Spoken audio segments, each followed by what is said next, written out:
Good evening friends, जय हिंद। कैसे हैं आप सब? आशा करता हूं आप सभी ठीक होंगे, स्वस्थ होंगे और अच्छे से पढ़ाई कर रहे होंगे। जैसा कि मैंने पिछले लेक्चर में बताया था कि एनडीए 1 2025 जिसका एग्ज़ाम 13 अप्रैल 2025 को होगा, उसके फॉर्म्स 11 दिसंबर से निकल चुके हैं और लास्ट डेट 31 दिसंबर है। और जिन भी कैंडिडेट्स ने अभी तक फॉर्म नहीं फिल किए हैं, प्लीज़ फॉर्म फिल कीजिए। बिल्कुल लास्ट डेट का इंतज़ार मत कीजिए। ऐसे एग्ज़ाम्स की डेट एक्सटेंड नहीं होती है। तो जनरली जो 31 दिसंबर को शाम को 6 बजे तक फॉर्म फिल करके एटलीस्ट अपना जो फॉर्म फिलिंग का प्रोसेस है उसको कंप्लीट कीजिए। उसके बाद 1 से 7 जनवरी तक करेक्शन डेट रहेंगी। तो जो भी अगर आपको कोई भी उसके लिए आपको लगता है कोई क्वेरी है कि फॉर्म फिल कैसे करना है, तो उसके लिए मैंने ऑलरेडी पीछे एक वीडियो बना रखी है जिसका लिंक डिस्क्रिप्शन बॉक्स में है कि फॉर्म फिल कैसे करना है। तो प्लीज़ उस लिंक को देखिए, उस वीडियो को देखिए और जल्द से जल्द अपना फॉर्म फिल कीजिए। तो आज हम आते हैं आज के टॉपिक पे, the salient features of Indian constitution. Generally अभी तक हमने जो पहले लेक्चर्स में पढ़ा है historical background of the Indian constitution, उससे पहले कब अंग्रेज भारत में आए, बीच में क्या क्या संशोधन हुए, कौन कौन से चार्टर एक्ट आए, कौन कौन से गवर्नमेंट ऑफ इंडिया एक्ट आए, और 1947 के बाद जब हमें आज़ादी मिली उसके बाद हमें जो हमने कॉन्स्टिट्यूशन बनाया उसके फीचर्स क्या थे। तो जनरली आज हम डिस्कस करेंगे the salient features of Indian constitution.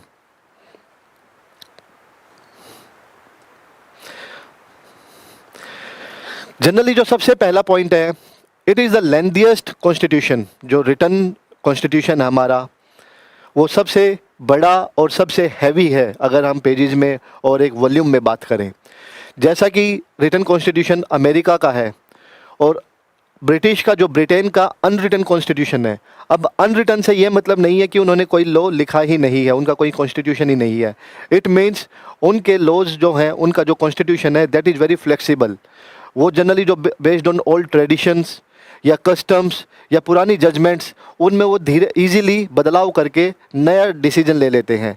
तो इसीलिए उसको जनरली हम अनरिटन कॉन्स्टिट्यूशन बोलते हैं। इसके बाद रीजंस क्या हैं हमारा इतना बड़ा कॉन्स्टिट्यूशन होने के। जनरली अगर आप देखेंगे भौगोलिक कारक, the geographical diversity, vast country and diversity, vast country. इतने धर्मों के लोग, इतने समुदाय के लोग, इतने जातियों के लोग इकट्ठे रह रहे हैं और सभी के राइट्स को सेफगार्ड करने के लिए और उनके जो इंटरेस्ट है उनको सेफगार्ड करने के लिए हर चीज़ को मद्देनज़र रखते हुए इतने बड़े कॉन्स्टिट्यूशन की रचना की गई। हिस्टोरिकल फैक्टर्स जैसा कि हमने पढ़ा था गवर्नमेंट ऑफ इंडिया एक्ट 1935 में, जनरली 1935 का जो एक्ट था उससे ऑलमोस्ट 50 to 60% जो भी उसकी गाइडलाइंस थी, जो भी उस कॉन्स्टिट्यूशन में चीज़ें थी, वो हमने कॉपी की हैं या उनसे जो हमने कॉन्स्टिट्यूशन बनाया है उससे हमने वो चीज़ें ली हैं। सिंगल कॉन्स्टिट्यूशन, एक ही देश एक constitution, domination of legal luminaries, जो भी हमारे नेता लोग होते हैं उनके लिए जो उनका डोमिनेशन होता है, जो भी उनकी पॉलिसीज़ होती हैं उनकी वजह से। ये हिंदी में आप लोगों की इजी अंडरस्टैंडिंग के लिए हिंदी में भी इसका अनुवाद किया गया है। अब generally second point, it is drawn from various sources. जैसा कि मैंने पिछले लाइन में भी स्लाइड्स में भी डिस्कस किया, जो हमारा गवर्नमेंट ऑफ इंडिया एक्ट 1935 था उससे हमने स्ट्रक्चरल पार्ट जो है हमने उससे लिया है। काफ़ी चीज़ें हमने 1935 जो इंडिया एक्ट था, जिस टाइम पे हम कॉन्स्टिट्यूंट असेंबली की बात कर रहे थे, जो उस समय पे चीज़ें उस समय के लीडर्स ने डिसाइड की थी, उससे हमने काफ़ी फ्रेमवर्क लिया है।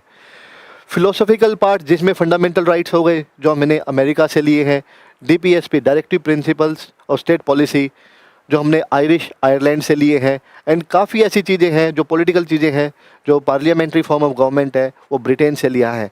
और जिस जिस देश की हर एक कॉन्स्टिट्यूशन में, उनके कॉन्स्टिट्यूशन में जो एक अच्छी और महत्वपूर्ण चीज़ें थी जो हमारे इंडिया के ज्योग्राफी के हिसाब से, सोशल चेंजेस के हिसाब से, इकोनॉमी की देखते हुए जो भी उनके अच्छे और बेस्ट चीज़ें जो इंडिया के लिए सूटेबल थी, और उस समय के जो हमारे फाउंडिंग फादर्स थे जिन्होंने कॉन्स्टिट्यूशन को बनाया, उन्होंने कनाडा, ऑस्ट्रेलिया, जर्मनी, यूएसएसआर जो अभी रशिया है, फ्रांस, साउथ अफ्रीका और जापान से जो भी बेस्ट चीज़ें थी उनको हमने अपने कॉन्स्टिट्यूशन में सम्मिलित किया, शामिल किया।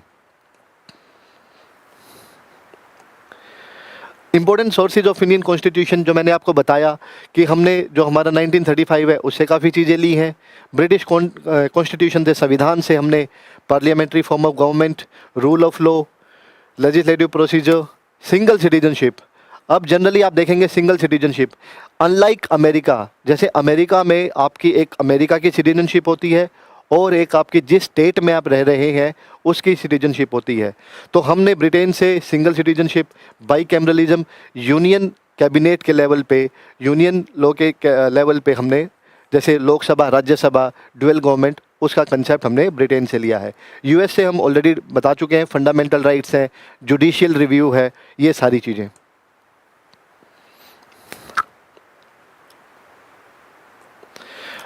आयरलैंड से directive principle of state policy, उस समय जो फाउंडिंग फादर्स थे डॉक्टर भीमराव अंबेडकर, उन्होंने उस समय पे ये बोला था इन द फ्यूचर, ये बात हो रही है 1950 की, उन्होंने सोचा था आगे जाके जब भी अपना स्टेट, अपना देश, यूनियन ऑफ स्टेट्स जो अपना देश है, जब वो एक ऐसी सिचुएशन में, पोजीशन में आ जाएगा तो उस समय पे इन चीज़ों की हम इम्प्लीमेंटेशन कर सकते हैं। राज्यसभा के मेंबर्स कैसे नॉमिनेट करने हैं and method of election of president, तो ये सारी चीज़ें हमने आयरलैंड से ली हैं।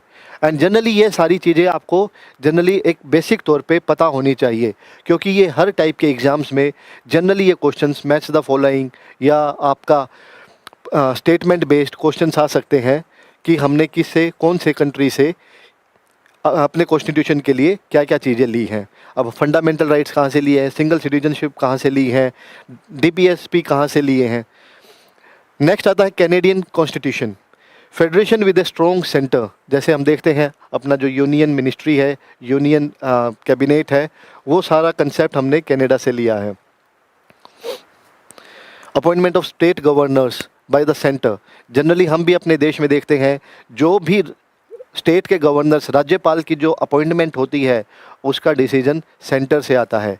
कि ये जैसे कल भी आया है कि मेघालय के मणिपुर के जो गवर्नर रहेंगे वो जनरल वीके सिंह रहेंगे, ठीक है। गुजरात के हैं आचार्य देवव्रत जी हैं। तो ऐसे जो भी चीज़ें फैसले आते हैं गवर्नर पे, वो सारी चीज़ें आपका सेंटर से डिसाइड होते हैं।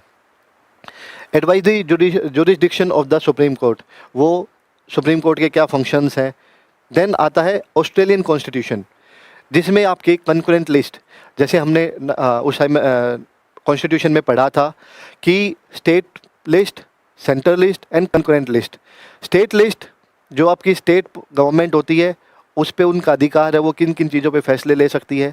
यूनियन लिस्ट जिस पे सेंट्रल गवर्नमेंट डिसीजन लेंगी, और कंकरेंट लिस्ट जिसमें दोनों चीज़ें, दोनों गवर्नमेंट, सेंटर एंड स्टेट, वे दोनों डिसीजन और सजेशन ले सकते हैं, दे सकते हैं। एंड अगर उसमें कोई भी कॉन्फ्लिक्ट है तो जो सेंट्रल गवर्नमेंट है उनकी जो पॉलिसीज या जो लिस्ट है उनका जो डिसीजन होगा वो माना जाएगा।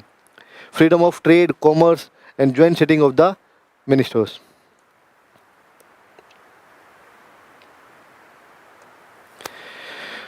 जर्मनी से हमने लिया था suspension of fundamental rights during emergency.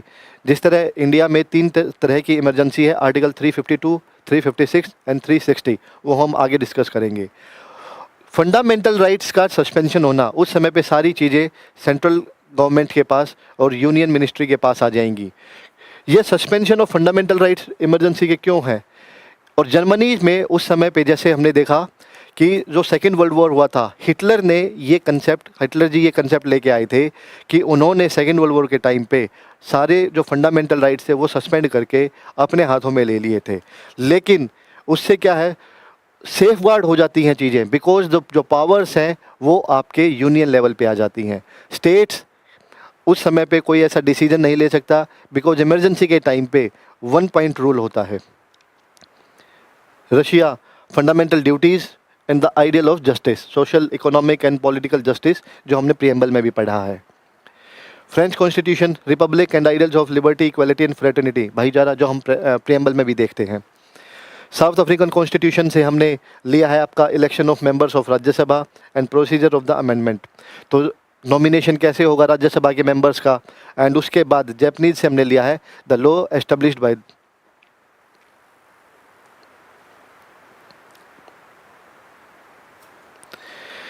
अब थर्ड पॉइंट आता है blend of rigidity and flexibility. अब रिजिडिटी और फ्लेक्सिबिलिटी क्या है? किसी भी संविधान में, किसी भी कानून में हमेशा कुछ न कुछ रिजिडिटी या एक ऐसा लचीलापन जरूर होता है। अब American constitution is considered as rigid, बहुत ही, अगर कठोर संविधान कहें उसको। जनरली क्या होता है, इनमें अमेंडमेंट करना अपने आप में एक बहुत बड़ा टास्क होता है। अभी तक अगर अमेरिका की बात करें, 27th अमेंडमेंट जो आई थी वो 1982-92 में आई थी। उसके बाद से लगभग 30-35 साल हो गए हैं, कोई भी अमेंडमेंट, उनके संशोधन उनके कॉन्स्टिट्यूशन में, संविधान में नहीं हुआ है, because the procedure is very difficult. अगर दूसरी तरफ देखें फ्लेक्सिबिलिटी, जो हमने जैसे ब्रिटिश वाले में बात की थी, जो ब्रिटिश कॉन्स्टिट्यूशन है वो बड़ा फ्लेक्सिबल है, लचीला है, क्योंकि उसमें कोई भी अमेंडमेंट कॉन्स्टिट्यूशन में अगर करनी हो तो वो एक नॉर्मली जो ऑर्डिनरी लॉ की तरह उसको कंसिडर करके और उसमें अमेंडमेंट कर दी जाती है। तो सेम हम अपने जो इंडिया है उसमें आर्टिकल 368 में ये प्रोवाइड किया गया है 2 टाइप्स ऑफ अमेंडमेंट्स। एक तो स्पेशल मेजोरिटी, जनरली ये होता है, and special majority of the parliament and with the ratification by half of the total states. Generally जो पार्लियामेंट में मेंबर्स होते हैं, लोकसभा राज्यसभा, उसमें स्पेशल मेजोरिटी से हो जाती है, या फिर अगर कोई और स्पेशल मेजोरिटी वाला केस है, अगर कोई अमेंडमेंट करनी है कॉन्स्टिट्यूशन में किसी भी लॉ में, तो वो parliament along with the ratification by half of the total states, जितने स्टेट्स हैं उससे ज़्यादा उस चीज़ के लिए एग्री करने चाहिए। तो अगर हम देखेंगे तो हमारा ये मिक्सचर है कठोर का भी और लचीलेपन का भी, रिजिडिटी का भी एंड फ्लेक्सिबिलिटी का भी।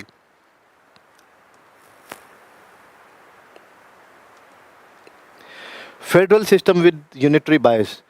जनरली फेडरेशन अगर हम देखें तो फेडरल स्टेट हमारे कॉन्स्टिट्यूशन प्रीएम्बल में नहीं लिखा, बट अगर हम आर्टिकल 1 की बात करें उसमें लिखा हुआ है as a union of states. हमने प्रीएम्बल में भी पढ़ा, यूनियन ऑफ स्टेट्स का मीनिंग होता है कि फेडरल, और which implies 2 things, that Indian federation is not the result of an agreement. ये किसी स्टेट ने ऐसे नहीं दे रखा है, कोई एग्रीमेंट साइन नहीं हुआ है कि सेंटर का और स्टेट का, इट्स ए इम्प्लाइड थिंग। जब 1947 में आज़ाद हुए थे उसके बाद से ही हुआ था कि पूरा भारतवर्ष एक है एंड सेंटर और स्टेट उसके यूनियन ऑफ स्टेट्स रहेंगे। और किसी भी स्टेट को, नंबर 2, किसी भी स्टेट को ऐसी आज़ादी नहीं है कि वो अपने आप को हिंदुस्तान से, भारत से अलग कर सके।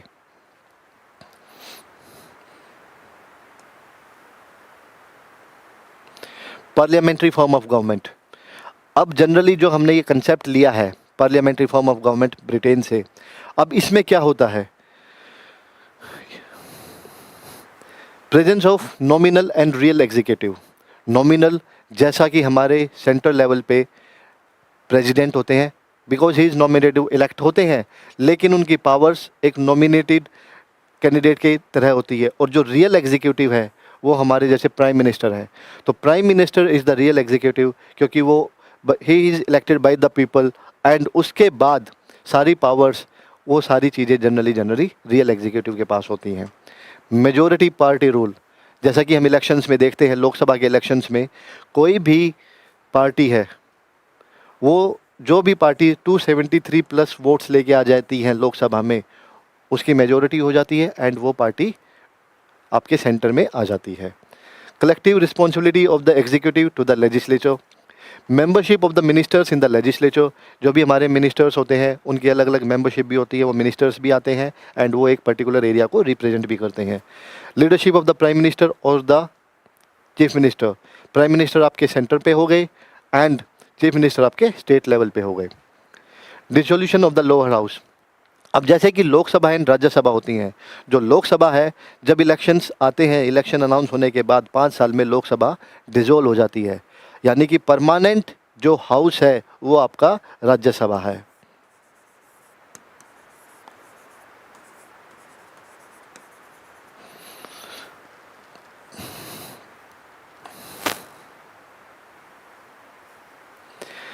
Parliamentary sovereignty and judicial supremacy. Generally एक तरह पे अगर हम बात करें तो generally parliament and supreme court दोनों अलग अलग अपने आप में सुप्रीम पावर हैं, बट इन दोनों की कॉन्फ्लिक्ट हमेशा चलती रहती है। पार्लियामेंट अपने आप को ये जनरली बोलते हैं कि they have the power for the constituent power, they can amend any of the major portion of the constitution. और जुडिशियल जो सुप्रीमेसी है, जो सुप्रीम कोर्ट है, उनका ये है कि वो पार्लियामेंट्री लॉ को किसी को भी वो सारी चीज़ें उनकी जुडिशियल रिव्यू में आती है। अगर वो कोई भी चीज़ ऐसे पास करते हैं, पार्लियामेंट में कोई भी चीज़ ऐसे पास होती है, तो सुप्रीम कोर्ट के पास पावर है उसको रिव्यू करने की। तो जनरली ये टसल, ये कॉन्फ्लिक्ट चलती रहती है। Integrated and independent judiciary. Generally अगर हम जुडिशरी का एक रोल देखें और एक स्ट्रक्चर देखें तो इट हैज़, यहाँ पे लोअर कोर्ट्स हैं, हाई कोर्ट एंड एक अपेक्स बॉडी आ गई आपकी सुप्रीम कोर्ट। ये अपेक्स बॉडी किस लिए है? सारे जितने भी कोर्ट्स हैं, चाहे आपका वो सुप्रीम कोर्ट हुआ, आपके हाई कोर्ट्स हुए या लोअर कोर्ट्स हुए, they follow the simple one constitutional book, laws, rule of law. वो सारी चीज़ें एक ही इकट्ठे फॉलो करते हैं। ऐसा नहीं है कि जो लोअर लेवल कोर्ट्स पे कुछ और फॉलो होगा, हाई कोर्ट्स पे कुछ और फॉलो होगा, या सुप्रीम कोर्ट का कुछ और फॉलो होगा। They are generally follow every rule and every article in the way in which they are. Integrated judicial system मैंने बताया आपको सुप्रीम कोर्ट है, उसके नीचे आपके हाई कोर्ट्स हैं, एंड हाई कोर्ट के नीचे आपका सबॉर्डिनेट कोर्ट्स हैं, जैसे डिस्ट्रिक्ट कोर्ट और अदर लोअर कोर्ट्स।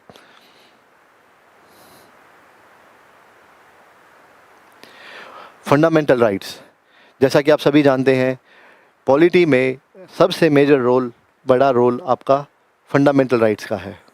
आपके 6 फंडामेंटल राइट्स हैं। Right to equality articles 14 to 18, right to freedom 19 to 22, right against exploitation 23 to 24, freedom of religion 25 to 28, educational and cultural rights 29-30, right to constitutional remedies article 32 and 2 to 6। अब generally fundamental rights पे हम अलग से एक lecture लेंगे और उसमें detail से एक एक आर्टिकल को, एक एक फंडामेंटल राइट को हम डिस्कस करेंगे। But this is the major portion and this is the important part of the constitution, जिसमें without discrimination, without any discrimination the base of caste, creed, sex, religion, सभी को उनके राइट्स की safeguard और उनको जो अपने राइट्स हैं, जो उनके अधिकार है, वो उनको इंजॉय कर सकते हैं, जिनको हम मौलिक अधिकार भी बोलते हैं। डीपीएसपी जैसा हमने डिस्कस किया था, directive principles of state policy, जो हमने आयरलैंड से लिया है, and it means to establish a welfare state. Generally अपने आप में संपूर्ण देश बने।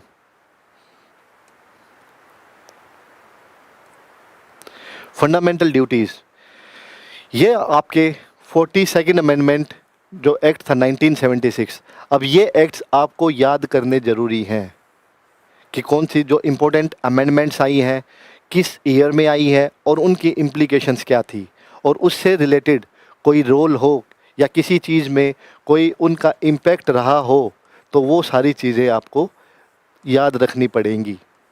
उसकी वजह से, क्योंकि ये क्वेश्चंस अगेन जो यूपीएससी का एनडीए का पैटर्न है और या किसी भी एग्ज़ाम में का जो पैटर्न है, उसमें ये आपके मैच द फॉलोइंग या स्टेटमेंट बेस्ड क्वेश्चंस आते हैं। नेहा दुग्गल जी, हिंदी में करा दो। नेहा जी, मैं हिंदी की स्लाइड्स बनाई हुई हैं। मैंने जैसा पहले भी बताया था, काफ़ी ये जनरली दोनों लैंग्वेज में रहेंगे टॉपिक्स, बट कुछ टर्म्स आपको हिंदी में भी और इंग्लिश में भी पढ़नी पड़ेंगी, सो दैट आपको कंसेप्ट क्लियर रहे। और कल को इंटरव्यू या किसी चीज़ में आपका, अगर सामने वाला जो भी आपके इंटरव्यूइंग ऑफिसर हैं, वो आपसे अगर इंग्लिश में पूछेंगे तो आपको इंग्लिश में जवाब देना पड़ेगा।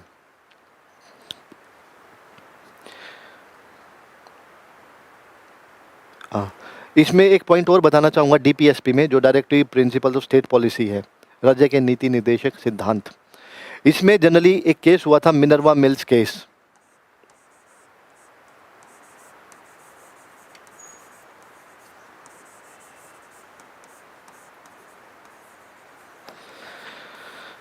इसमें जनरली ये बताया गया था कि जो फंडामेंटल राइट्स हैं एंड जो directive principles of state policy हैं, ये दोनों में आपस में कॉन्फ्लिक्ट ना हो या इनमें कोई क्लैश ना हो। They should respect each other and किसी भी केस में जो फंडामेंटल राइट्स हैं हमेशा उनको सेफगार्ड किया जाएगा और उनको तवज्जो दी जाएगी। तो ये केस आपको याद रखना है, Minerva mills case is associated with DPSP. Secular state generally जो हमने प्रियम्बल में भी पढ़ा था, जो 42nd अमेंडमेंट में अगेन 1976 में ये प्रियम्बल में इंक्लूड किया गया था।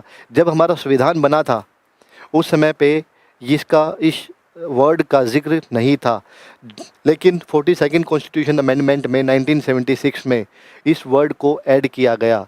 ऑल्दो हम ये चीज़ें फॉलो कर रहे हैं पहले से ही 1948 से 1950 से ही, कि हम किसी भी बेस के रिलीजन के बेस पे, कास्ट के बेस पे हम कोई भी डिस्क्रिमिनेशन नहीं करेंगे। बट इस वर्ड की इंक्लूजन हमारे 1976 में की गई। It does not uphold any particular religion as the official religion of the Indian state. Hindustan में कोई भी मजहब, कोई भी रिलीजन, कोई भी धर्म को सर्वोपरि नहीं माना जाता। सभी धर्मों को एक समान माना जाता है और उसके बाद सेक्युलर स्टेट का मीनिंग यही है। समर्थन नहीं करता है। धर्मनिरपेक्ष शब्द को 42वें संवैधानिक संशोधन अधिनियम इसके द्वारा प्रस्तावना में जोड़ा गया था। यूनिवर्सल एडल्ट फ्रेंचाइजी, जैसा कि आप सभी जानते हैं कि जो वोटिंग राइट्स हैं, जो आज के दिन 18 साल और उससे ऊपर के जो कैंडिडेट्स हैं, जो भी पॉपुलेशन है, वो जो भी सिटीजन्स हैं वो वोट कर सकते हैं। लेकिन शुरुआत से ऐसा नहीं था। ड्यूरिंग द ब्रिटिश रूल कुछ पर्टिकुलर आपके वो थे, वोटिंग राइट्स थे, यूनिक, लाइक किसी पर्टिकुलर क्लास को वोटिंग राइट्स दे दिए थे। जब इंडिया आज़ाद हो रहा था, जब चर्चिल ने बोला था कि ये इंडियंस जिनकी उनके काफ़ी न्यूज़पेपर में लेख भी आते थे, काफ़ी उनके मैगजीन्स वगैरह में उनके जो भी लेटर्स आते थे, जो विंस्टन चर्चिल थे, कि उस समय पे जो इंडिया की जो लिटरेसी रेट थी दैट वाज 7%। जो भारत में पढ़े लिखे लोग थे वो सिर्फ 7% थे। तो अकॉर्डिंग टू द चर्चिल ये था कि इन लोगों को हम वोटिंग राइट्स क्यों दें? इनको क्या पता कि किस नेता को चुनना है, कैसे चुनना है, इनको इस चीज़ की समझ ही नहीं है। लेकिन फाउंडिंग फादर्स ने उस समय पे 21 ईयर्स ऑफ एज उन्होंने यूनिवर्सल एडल्ट फ्रेंचाइजी संविधान में उन्होंने इसका उल्लेख किया और संविधान में बताया कि ये राइट सबको मिलना चाहिए, ताकि वो अपने हिसाब से कैंडिडेट को चुन सके, इलेक्ट कर सके। पहले ये 21 थी, उसके बाद 1988 में आपका 61st कॉन्स्टिट्यूशनल अमेंडमेंट एक्ट के बाद ये 21 से घटा के 18 कर दी गई। तो अगर हम देखेंगे तो 88 से पहले, 1988 से पहले ये जो एज थी वो 21 साल थी और उसके बाद ये घटा के 18 साल कर दी। तो जो भी सिटीजन 18 साल से ऊपर है वो वोट कर सकते हैं। ये उस समय पे 1950 में डॉक्टर भीमराव अंबेडकर ने बड़ा बोल्ड स्टेप लिया था कि सभी को वोटिंग राइट्स का हक देके।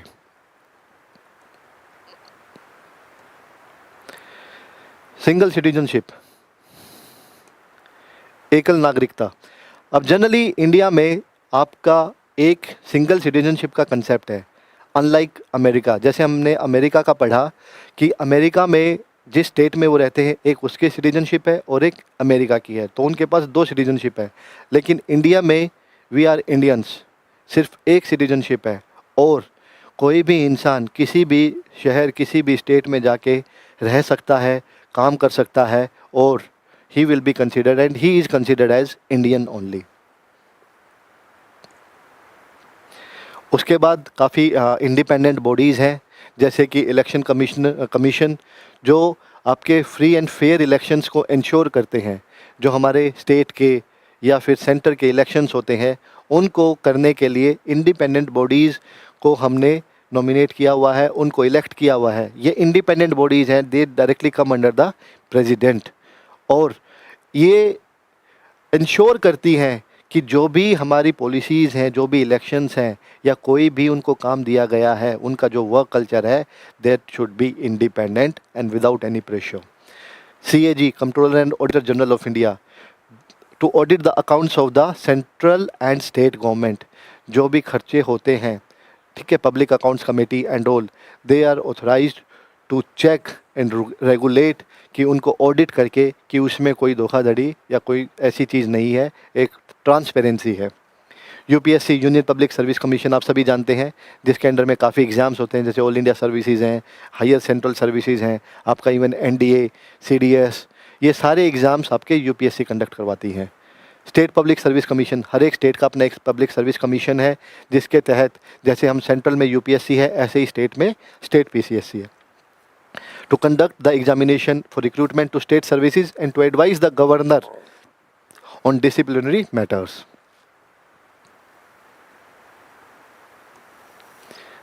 इमरजेंसी प्रोविजंस, जैसे हमने पहले पढ़ा था, जो हमने ये जर्मनी के वाइमर कॉन्स्टिट्यूशन से ये हमने चीज़ें ली हैं, इमरजेंसी के, नेशनल इमरजेंसी, जब भी कोई वॉर या एक्सटर्नल एग्रेशन होती है, जैसे 1962 में देखें, 65 में देखें, 71 में, 99 में, जैसी जो भी नेशनल इमरजेंसी, कहीं कोई बाहर से ऐसा अटैक है या हम किसी के साथ जनरली बॉर्डर पे लड़ाई कर रहे हैं, तो उसका उस समय पे ये इमरजेंसी प्रोविजंस है, आर्टिकल 352 लग जाएगा। एंड 3 टाइप की जो इमरजेंसी में आर्टिकल 352 में सारी पावर्स और सारी चीज़ें आपकी सेंट्रल गवर्नमेंट के पास आ जाएंगी, यूनियन लेवल पे आ जाएंगी।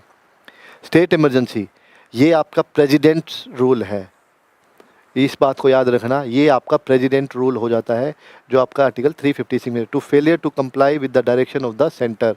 जनरली कई बार ऐसा होता है कि किसी भी स्टेट की कॉन्स्टिट्यूशनल मशीनरी, उसकी जो व्यवस्था है, वो जब चरमरा जाती है, तो वहाँ पे हालात को नॉर्मल करने के लिए, स्थिर करने के लिए प्रेसिडेंट रूल, राष्ट्रपति शासन लग जाता है। And financial emergency, article 360, on the ground of the threat to the financial stability और क्रेडिट ऑफ इंडिया। जनरली ये आज तक अभी तक लगी नहीं है, बट स्टिल इसका प्रोविज़न जो हमने जर्मनी से लिया है, आर्टिकल 360 के अंडर फाइनेंशियल इमरजेंसी का जो प्रावधान है, वो इसमें कवर किया गया है। 3 टियर गवर्नमेंट, जैसा कि हम देखते हैं, सेंटर, स्टेट, अभी तक हम यही पढ़ रहे थे, लेकिन उसके बाद after the 73rd and 74th constitutional amendment, ये आपके 92 और 93 में हुई थी, जिसमें इम्प्लीमेंट 93 में हुई थी, जिसमें आपके जो लोकल गवर्नमेंट्स हैं, जिसमें आपके पंचायती राज, पंचायत सिस्टम, जो हम रूरल लोकल गवर्नमेंट्स बोलते हैं, एंड आपका जो म्यूनिसिपैलिटीज़, अर्बन लोकल गवर्नमेंट्स हैं, उनको ऐड किया गया आपके पार्ट 9 में और न्यू शेड्यूल 11 में। और जो आपका अर्बन लोकल गवर्नमेंट्स हैं, वो आपका पार्ट 9A एंड शेड्यूल 12, इनमें ऐड किया गया।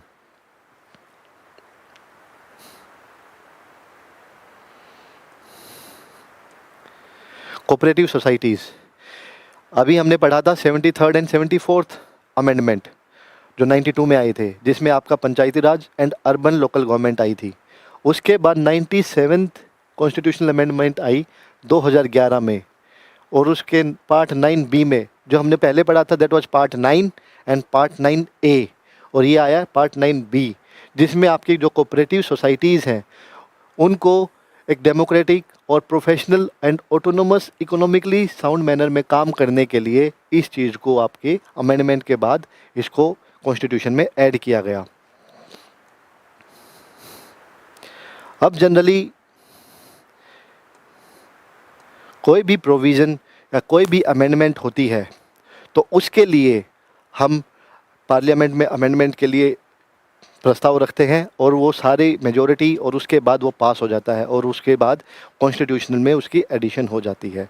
जब हमने स्टार्टिंग में पढ़ा था, पहले पिछले लेक्चर्स में, हमारे टोटल आर्टिकल्स कितने पार्ट्स हैं, कितने स्केड्यूल्स हैं, जनरली 395 थे पहले, फिर वो 465 हो गए, वो 8 थे, वो 12 पार्ट्स हो गए, एंड सेम गोज ऑन।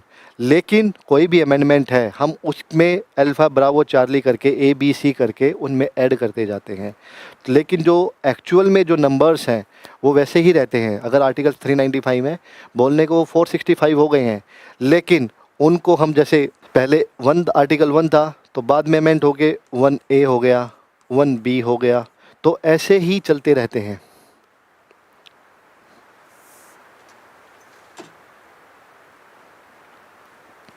अब जनरली जो आज की class generally salient features of the Indian constitution की यही थी, जिसमें हमने जो भी इसके मेन फीचर्स हैं, लेंदी कॉन्स्टिट्यूशन है, रिलायबल सोर्सेज से कहाँ कहाँ से हमने लिया है, 3 टियर गवर्नमेंट है, और जुडिशरी है, पार्लियामेंट फॉर्म ऑफ गवर्नमेंट है, सिंगल सिटीजनशिप है, फंडामेंटल राइट्स हैं, fundamental duties, directive principle of state policies, ये सारी चीज़ें हमने कहाँ कहाँ से लिया और इनमें क्या क्या इंक्लूड होता है।